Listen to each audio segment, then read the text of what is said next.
Então, vamos lá. Existem algumas semelhanças e algumas diferenças interessantes entre essas duas entidades, né? Entre a urticária e entre o angioedema. Angioedema que também costuma ser chamado de edema angioneurótico, ou muitas vezes vocês vão ouvir falar também sobre edema de Quincke, Quincke, edema de Quincke, esse é o epônimo dele, né? Também outro nome famoso, né? Então a gente vai fazer algumas comparações. Vamos lá, a gente vai dar um nome de urticária, na verdade é o nome de uma lesão e virou o nome da doença, né? A gente vai usar esse termo quando a gente encontrar lesões assim, ó, eritematopapulosos e que coçam. Então essa é a grande característica. Elas são, geralmente começam assim como pápulas, né? Elas começam às vezes um pouco menores, pápulas vermelhas e pruriginosas, que frequentemente se agrupam formando lesões maiores do que as pápulas por natureza são pequenas. Aí viram placas, né? A urticária frequentemente evolui assim em forma de placas. O formato depende bastante, né? Costuma muitas vezes ser arredondada. Esse aqui é a típica lesão produzida, por exemplo, por picada de inseto, né? Pessoas que são alérgicas têm a picada de inseto, fica aquele calombo bem arredondado, às vezes um pouco ovalado, mas é típico assim. Às vezes ela pode ser linear, dependendo do tipo de estímulo. Quando a gente tiver urticárias tipo física, que a gente tem a partir de fricção de pele, então essas lesões podem ser lineares. As lesões provocadas por coçadura, por exemplo, podem ficar mais lineares, mais compridinhas, né? Uma grande característica da lesão urticariforme é o fato dela desaparecer se você comprimir ela com a plaquinha de vidro, né?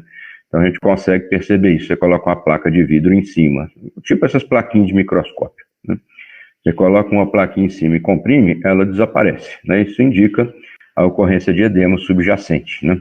É diferente do angioedema. A gente vai ver que o angioedema, o edema está nas camadas mais profundas da pele, então a gente não consegue fazer ele desaparecer por compressão superficial.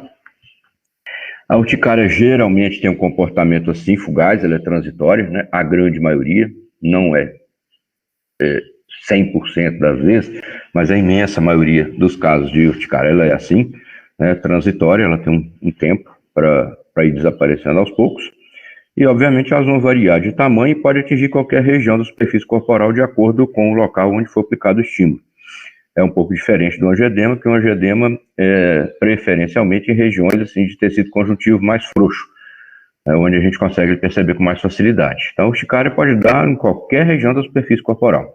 O angioedema, a gente vai ver, é muito assim, em região genital, na face, nos olhos, na orelha, nos lábios, né, na bochecha, na língua, no palato, que pode ser até mais grave, que pode chegar até glote, né? Então, é comum que seja assim.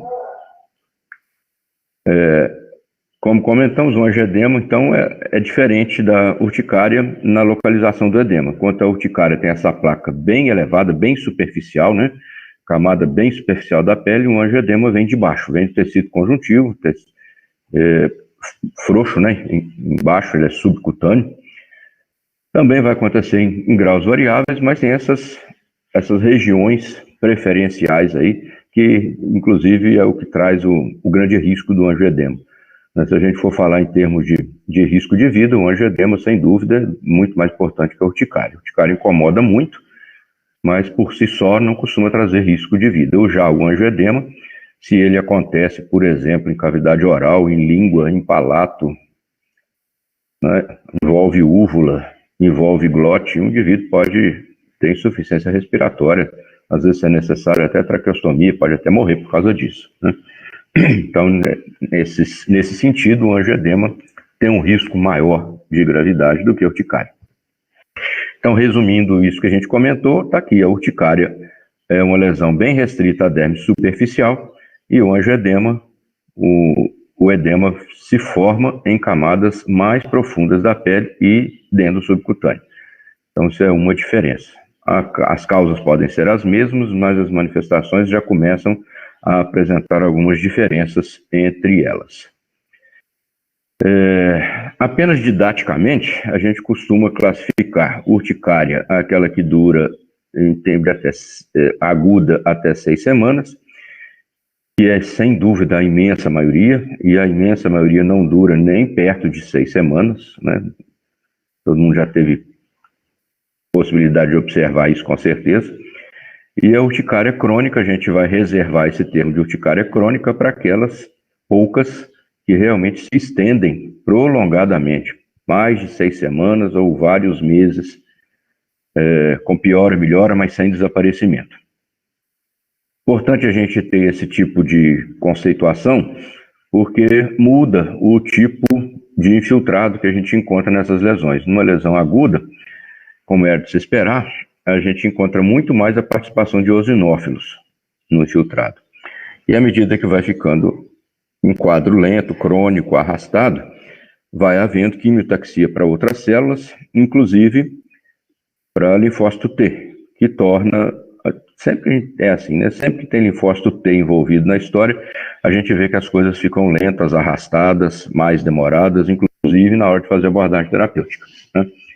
Então, aí a crônica a gente já tem, assim, um infiltrado misto, várias células, né? Nós temos, continua com eosinófilos, a gente já tem neutrófilo que foi traído, tem mastócito degranular, nós temos linfócito T, principalmente o CD4, são os que gostam mais dessas manifestações cutâneas.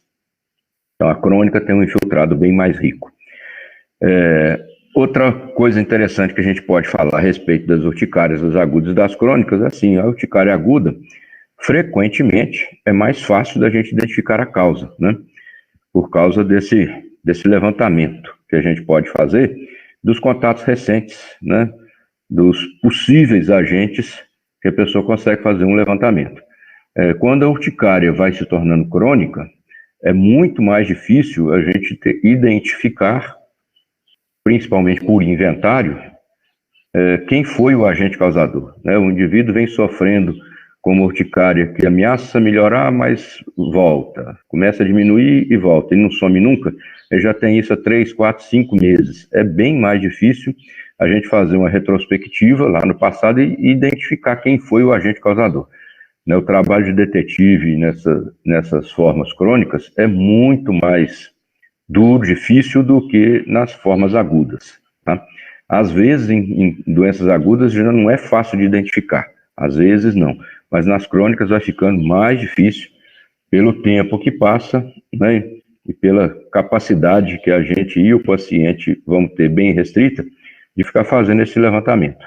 Aí, muitas vezes, esse trabalho vai ser feito assim na base da tentativa e erro, né? Ficar tentando apostar em algum possível agente, afastá-lo e ver se isso é suficiente para melhorar.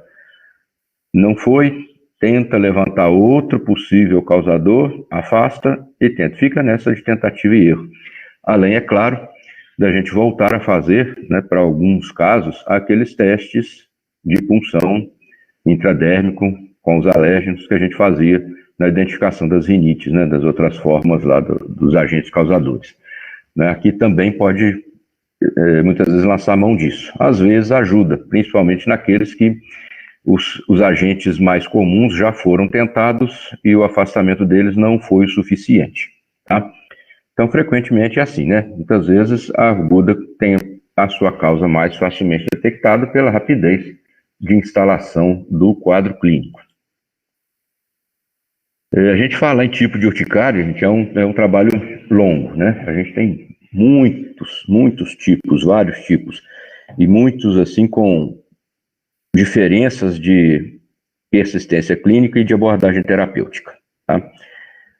As mais comuns formas de urticária são essas relacionadas a alimentos específicos,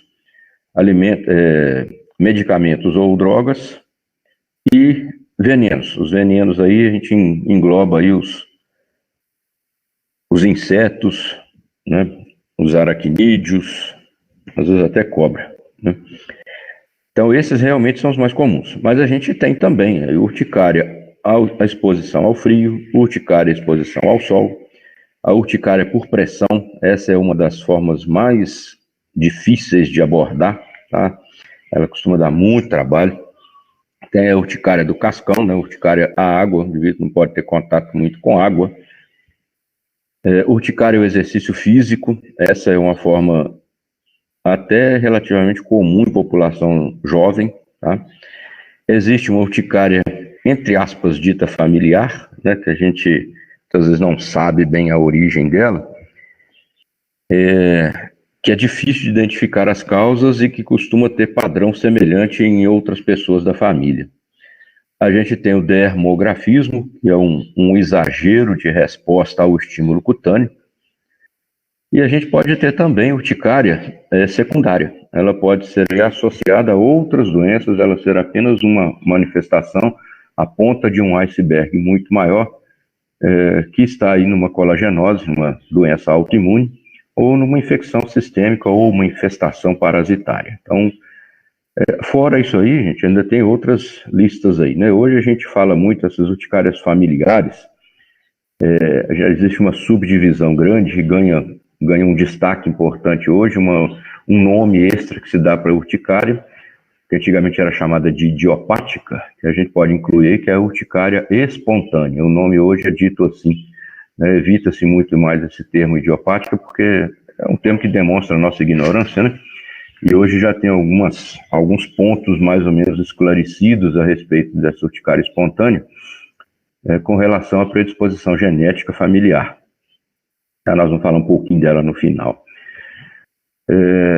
A respeito dos alimentos, nós temos aí uma lista grande também, né? Essa lista está aí, a gente põe alguns que são os mais comuns, mas ela é muito individual, né? Existe urticária por ingesta de leite de vaca, existe urticária ao ovo, né? O ovo não é raro. A gente está nessa época de vacinação da gripe, você já deve ter ouvido falar, né? Quem tem alergia de ovo não deve tomar vacina de gripe por causa do veículo, né? E isso realmente não é raro, não é possível o indivíduo desenvolver. Bastante comum urticária para peixes e frutos do mar, crustáceos, né? Isso é bastante comum, assim como vai ser para a nossa próxima aula das reações anafiláticas, né? Os peixes e crustáceos, os frutos do mar de maneira geral, podem ser grandes causadores. Frutas, principalmente as cítricas, tá? Elas são, assim, importantes. O abacaxi, a acerola, a laranja, o limão, até o caju, tem muita vitamina C, eles também estão frequentemente envolvidos na gênese disso. O chocolate, que muita gente tem medo, né? Muita gente fala que não pode comer chocolate, chocolate é quente, chocolate faz mal para a pele, chocolate isso. Até hoje não se provou assim, que o chocolate seja um agente que tenha uma importância epidemiológica grande no desenvolvimento dessas doenças, tá? É claro que existe, mas é individual, nada assim de extra, de além do normal, como esses outros aí que são bem mais frequentes do que o chocolate. Então, nesse ponto, o chocolate está liberado, sem problema. No grupo de medicamentos, sempre que a gente fala em medicamento, fala em doença alérgica, as penicilinas ocupam o primeiro lugar, né? Sempre está lá. Quando a gente fala em penicilina, a gente lembra que a gente tem que associar às cefalosporinas, porque elas têm aí 30% de reação cruzada com as penicilinas. Então, penicilina e cefalosporina são dois antimicrobianos frequentemente causadores. Além disso, o AS e outros anti-inflamatórios não esteroides podem também provocar. Sulfa, Bactrim, também não é raro, tá? E alguns antipertensivos, principalmente os do grupo do IECA, como o captopril, tá? Por ter alguma relação com veneno de cobra, né? O captopril é um agente relativamente frequente disso. E tem uma característica interessante com os IECA, que é o seguinte, não se sabe muito bem por quê, mas quem usa IECA pode começar a desenvolver manifestações, principalmente de angioedema, mesmo depois de muitos anos de uso sem problemas, tá? A gente não tem uma explicação clara para isso, mas às vezes acontece. O indivíduo relata que toma captopril, já tem 10 anos, nunca teve problema, e de repente começa a ter episódios de angioedema, tá? Então é possível que tenha relação com ele, tá? É possível isso acontecer, é bom a gente ficar alerta, porque nessas situações a última coisa que a gente vai desconfiar é de um medicamento que a pessoa usa há tantos anos assim, né? Mas pode, tá? Então é bom lembrar disso. Além dos medicamentos, de muitos dos alimentos, a gente precisa reforçar bastante isso aqui, ó, que está muito na moda hoje e é uma causa importante são os aditivos alimentares. Tá?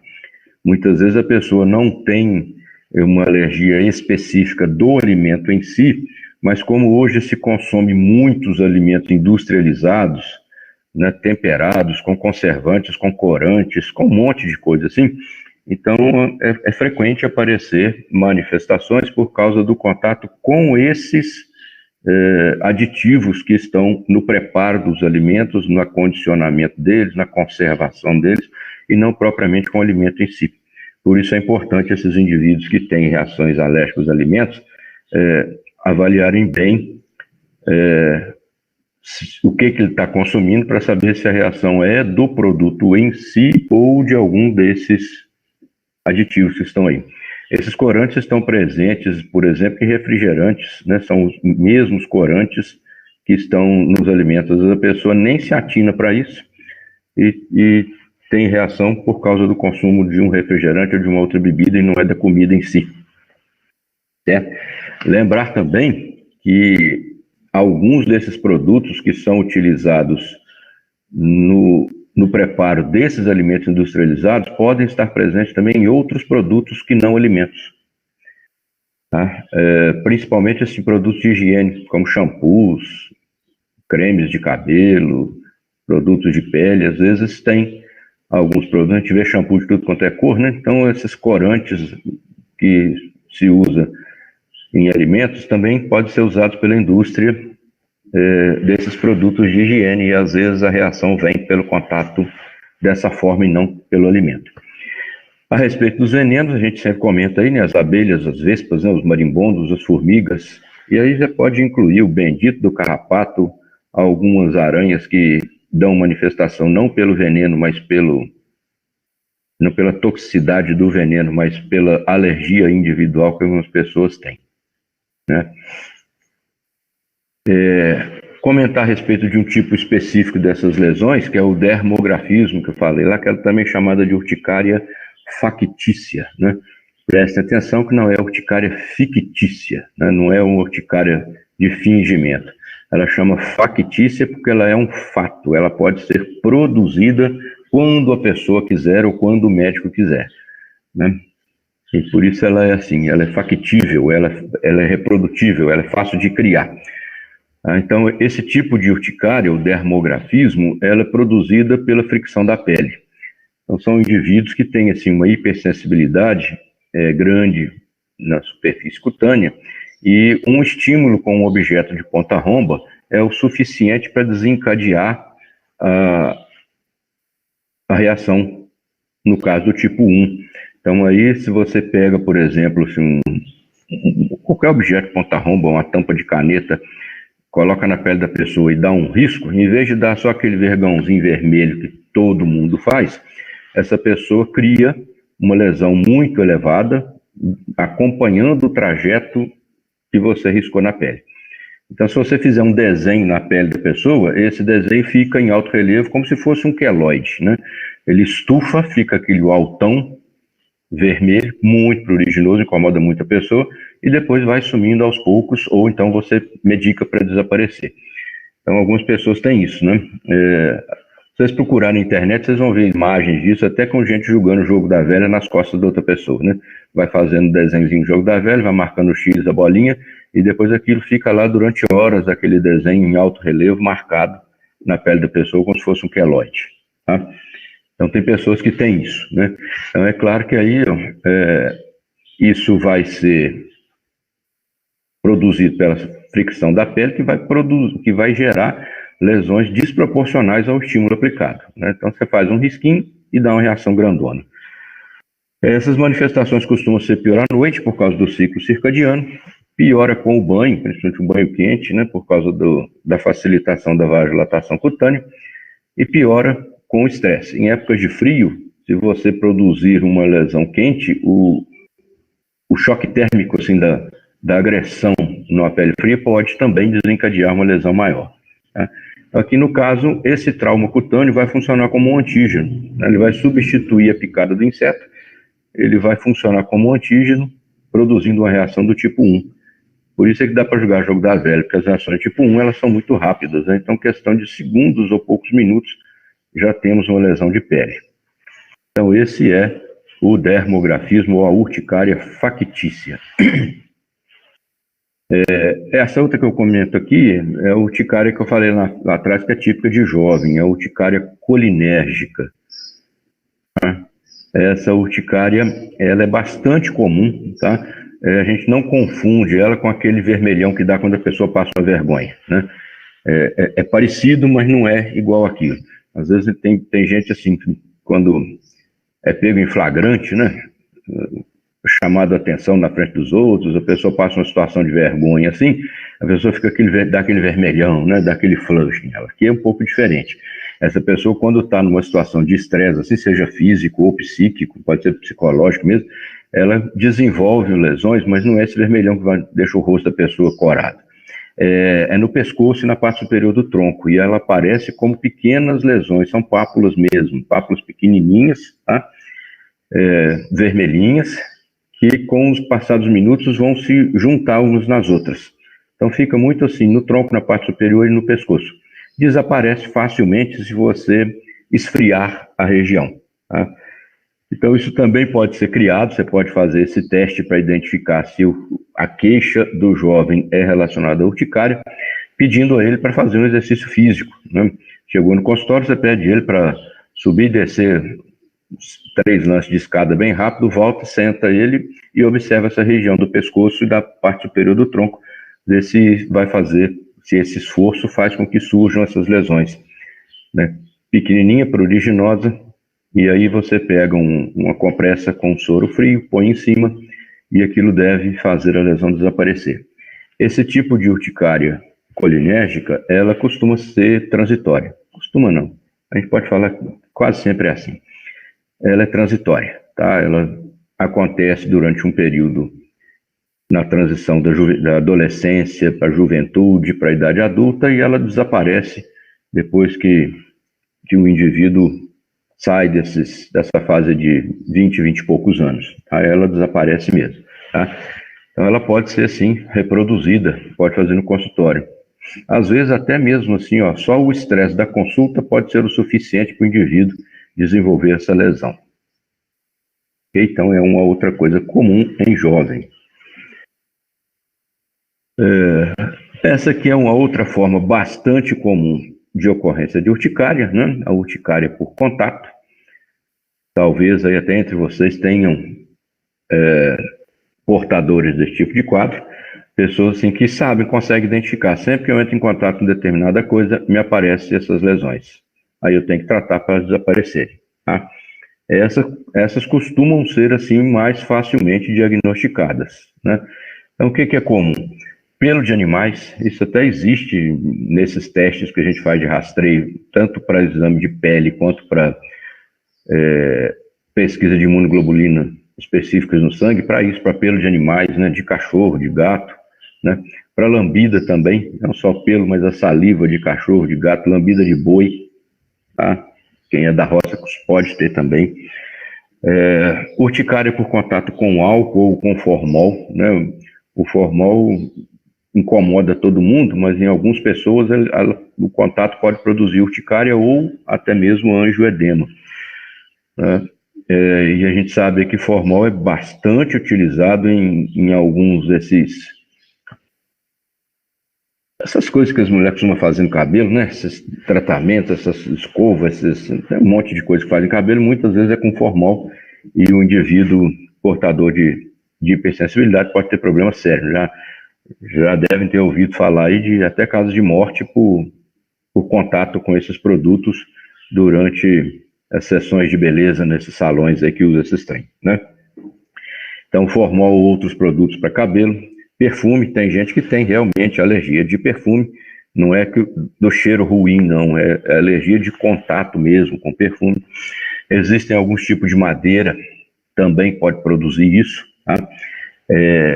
Muitas dessas madeiras utilizadas para fazer engradamento de telhado, tem alguns que têm cheiro muito forte, tem pessoas que têm alergia disso, como pode acontecer com contato com amônia, as picadas do carrapato que a gente falou, as penicilinas. Penicilina e cefalosporina, elas são tão frequentes causadoras de manifestações cutâneas que hoje em dia a indústria nem produz mais nenhum tipo de produto dermatológico à base de penicilina ou cefalosporina, né? É curioso, né, que a gente vê a principal causa das infecções bacterianas de pele são patógenos gram-positivos sensíveis a penicilinas. E mesmo assim não tem produto, pomada, para tratar lesões, infecções cutâneas por gram-positivo, exatamente por conta disso, tá? Porque o risco de manifestações de irritação cutânea é muito grande. Mesmo em quem não é alérgico, ela pode dar manifestação cutânea. Então, com os alérgicos, então a coisa fica pior, tá? Essas formas de urticária, gente, elas podem, às vezes, ser muito graves, né? Generalizar para um quadro que a gente vai chamar de anafilaxia. Então, a urticária e o angioedema, elas podem ser doenças isoladas, quadros clínicos isolados por si só, como eles podem ser manifestações conjuntas de uma síndrome sistêmica, que a gente vai chamar de anafilaxia, que nós vamos ver na próxima aula, tá? Com acometimento de múltiplos aparelhos orgânicos ao mesmo tempo, podendo, inclusive, causar a morte, né? Então, essas manifestações, elas podem ficar restritas, só urticária e angioedema mesmo, mas elas podem fazer parte de um quadro mais grave e chegar ao extremo de produzir o choque anafilático, que é uma causa frequente de morte.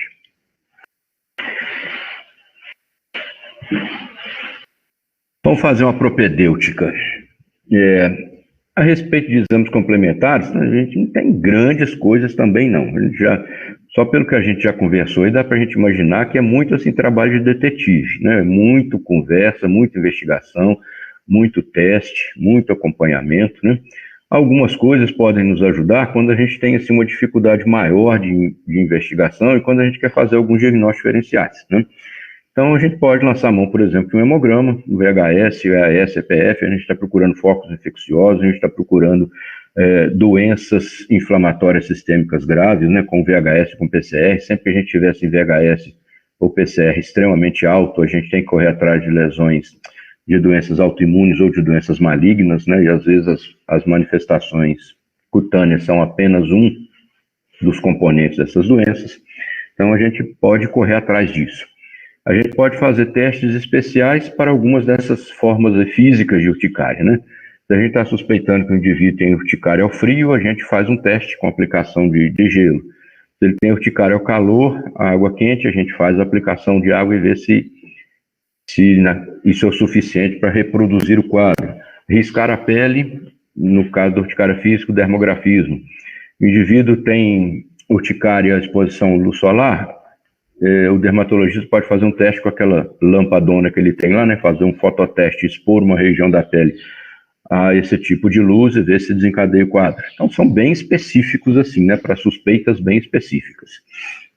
É claro que, de acordo com suspeita clínica, se houver manifestações ou suspeitas de doenças sistêmicas, a gente vai fazer propedêutica para aquilo.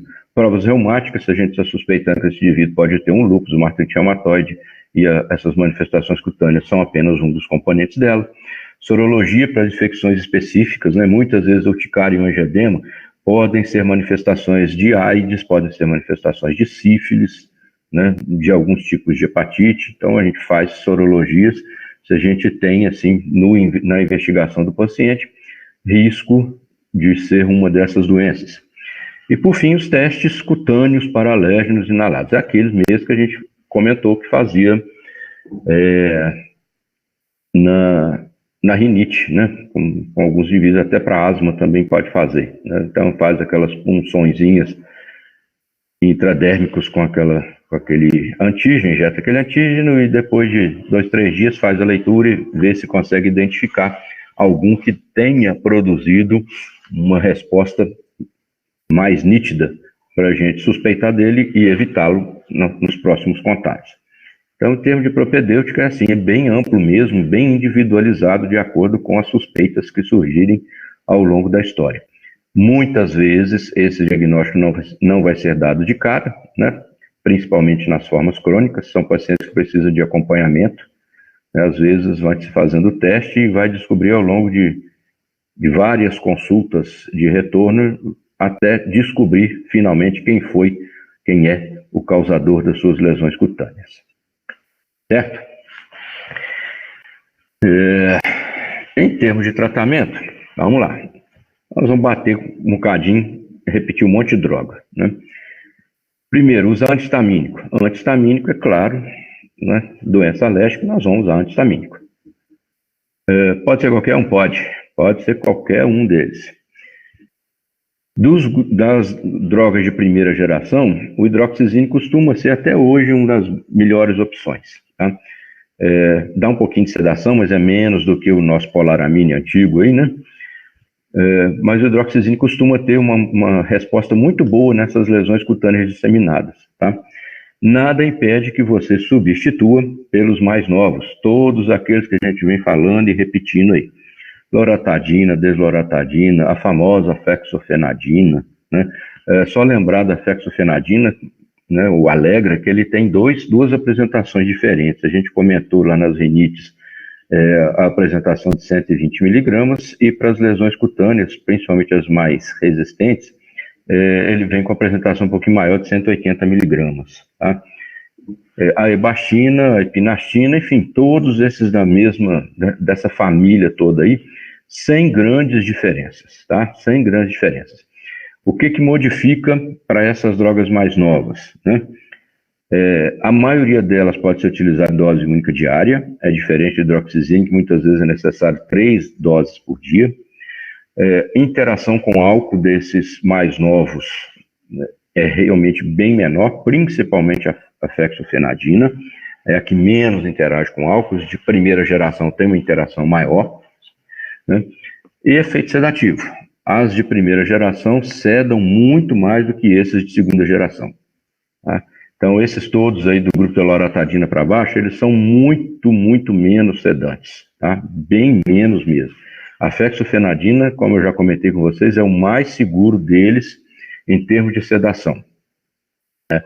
Então, para aqueles indivíduos que, porventura, precisam mesmo do remédio e exercem alguma atividade de alto risco, né, é preferível a fexofenadina para não produzir. O caso, por exemplo, de quem opera máquinas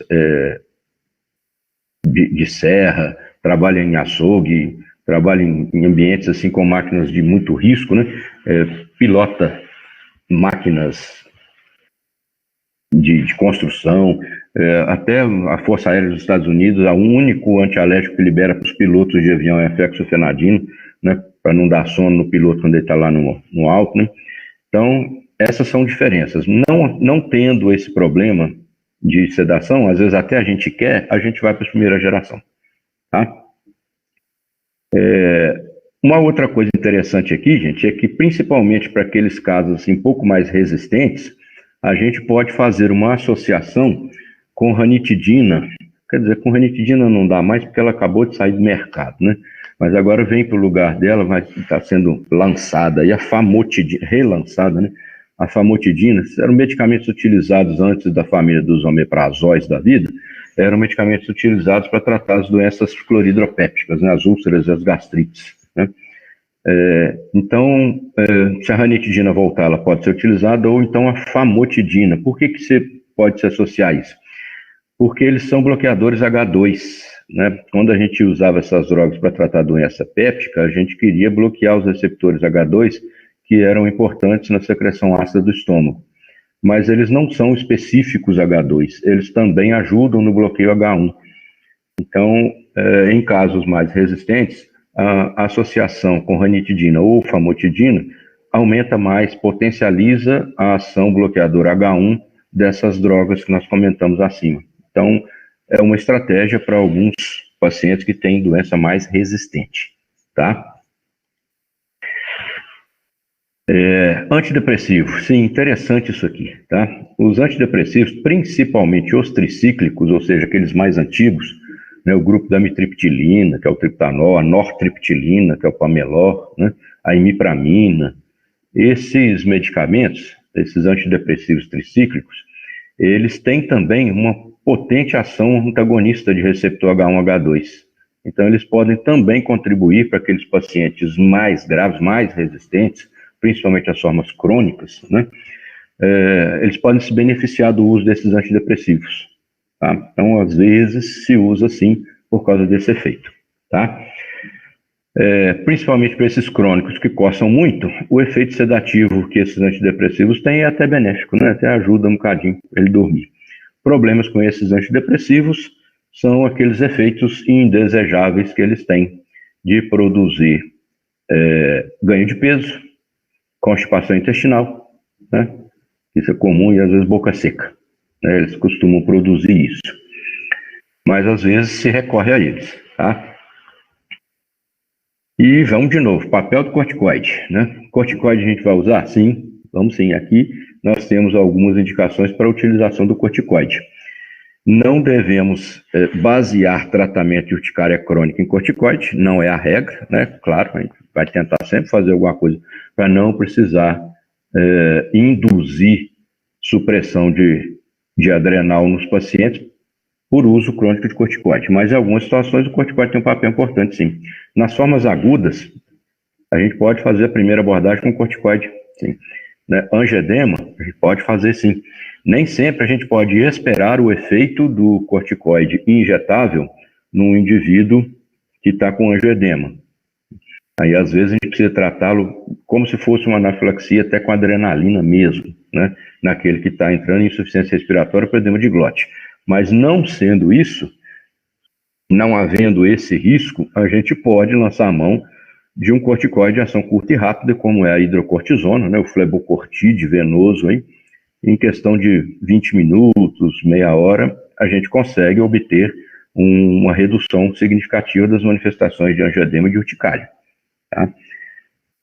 Então, às vezes, assim, nessas formas agudas, a gente vai usar sim. Em doenças crônicas, a gente vai ser muito criterioso, tá? Usar o mínimo possível.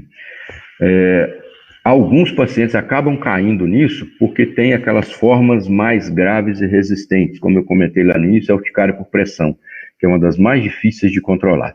Alguns desses indivíduos podem cair nessa necessidade de um uso, se não assim prolongado e ininterrupto, um uso assim às vezes muito frequente. Toma, para, toma, para, toma, para. Às vezes, não é o ideal que se faça assim.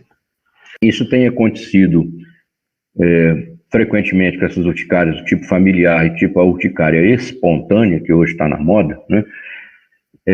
Que é muito recidivante, muito repetitiva, e isso fez com que se desenvolvessem novas formas de abordagem terapêutica.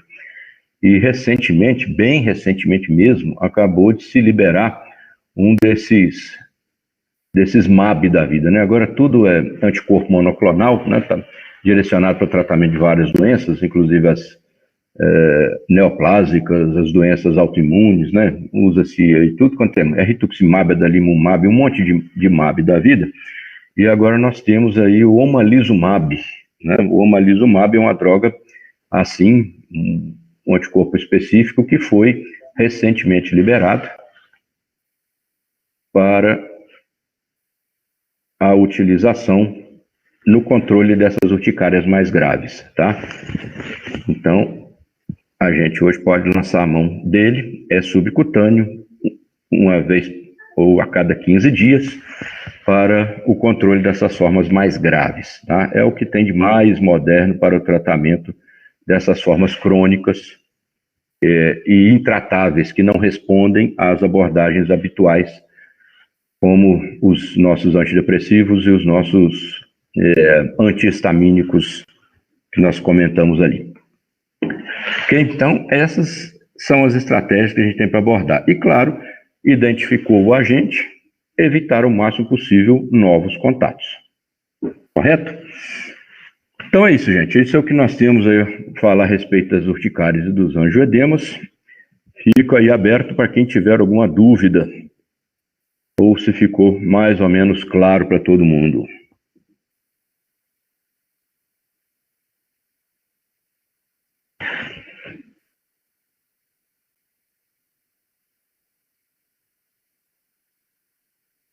Diga, Júlia, da aula passada, vamos retornar.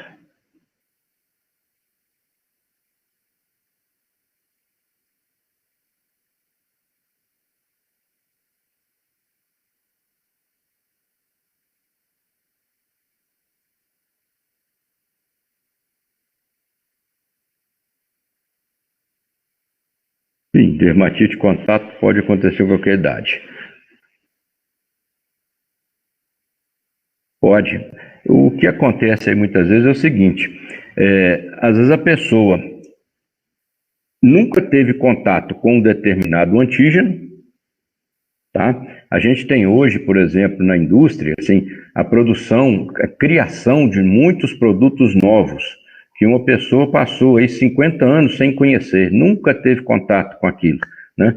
Aí, aos 50 anos, lançaram aí um produto novo, um tecido novo, ou um produto derivado de um plástico, alguma coisa assim de indústria, que a pessoa, ou um corante novo para uma maquiagem, para um esmalte, e esse produto nunca existiu, a pessoa nunca teve contato.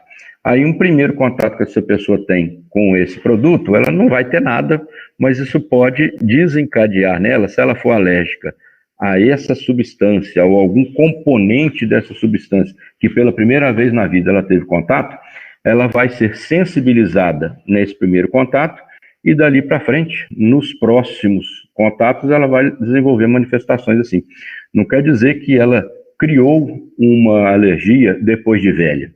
Ela tinha uma tendência de ter a reação a um composto, só que ela passou quase a vida inteira sem ter contato com aquele composto. Quando ela teve, ela desenvolveu essa hipersensibilidade.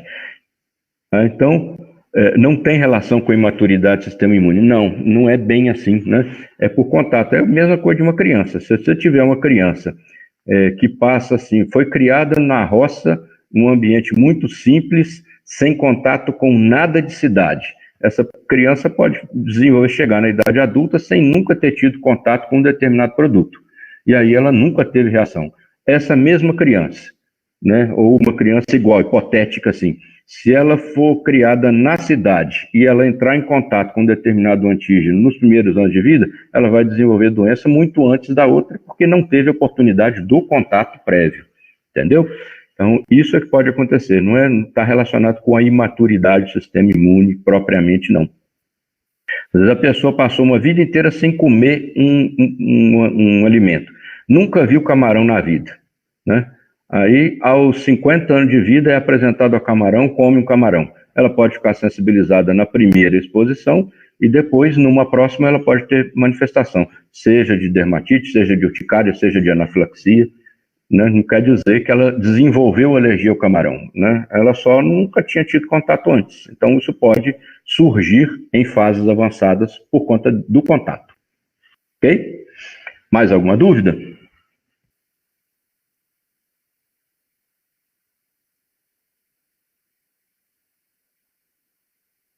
Então vamos.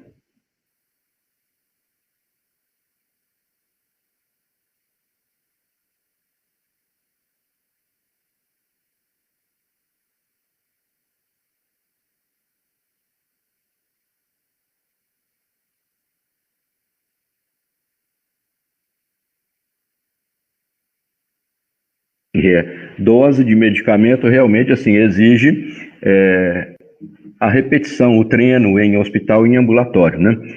Na maior parte das vezes, sim, a bula não é bem assim a apresentação comercial, né? Muitas vezes a bula traz para muitos deles tabelas básicas de quantificação de dose, seja por gravidade do quadro clínico, seja por peso do paciente, né? Mas habitualmente é assim mesmo, né? Iniciar pela descrição da bula oficial é uma opção sim. Mas isso, com certeza, Júlia, você vai ganhando esse tipo de experiência ou de macete, de traquejo para fazer essas prescrições com o uso repetitivo e o controle periódico. É a questão de antipertensivos, né? Você deve estar cansado de ver isso, né? A gente pode encontrar aí pacientes hipertensos que controlam com 25 miligramas de uma substância, de um atenolol, outros que controlam com 50, outros que controlam com 100, né? Outros que precisam de associar. Então, isso é assim mesmo, né? Pode ter uma dose básica inicial, mas ajustes individuais de acordo com as respostas dos pacientes, tá? É assim mesmo, né? Vai te dar um pouquinho de trabalho, mas consultar a apresentação comercial, o bulário dos medicamentos é um ponto de partida correto e ideal para isso, sim. Para a maioria desses nossos aqui, é dose única diária dos antihistamínicos de segunda geração, e os de primeira, 2 ou 3 doses, tá vendo? 2 ou 3, é teste, é individual, tá? De acordo com sensibilidade. Tem gente que toma uma dose de algum desses antihistamínicos, hidroxizina, e dorme, você tem que trocar, né? Outros indivíduos tomam 3 por dia e não sentem incômodo, você pode insistir com eles, né? Corticoide é pior ainda, né? Porque corticoide, a gente pode usar doses muito variáveis, né? Muito variáveis, né? Então, a gente pode ter indivíduo que controla com 20 miligramas de prednisona, outros com 30, outros com 40, outros com 50, outros que você precisa começar com dose absurdamente alta e reduzindo depois. Realmente é individual, né?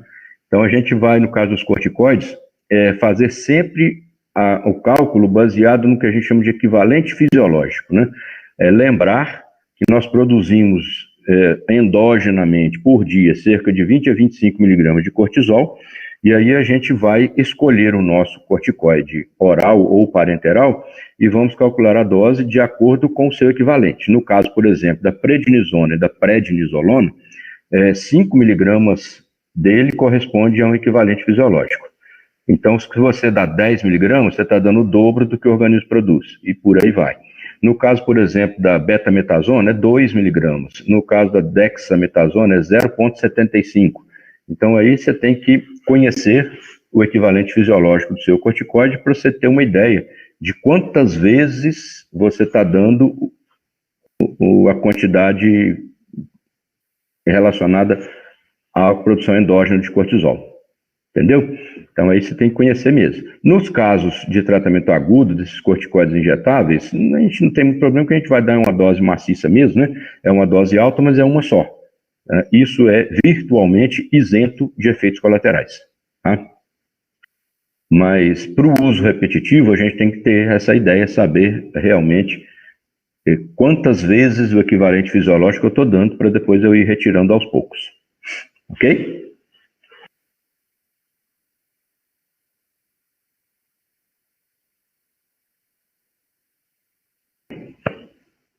Muito bem. Mais alguém?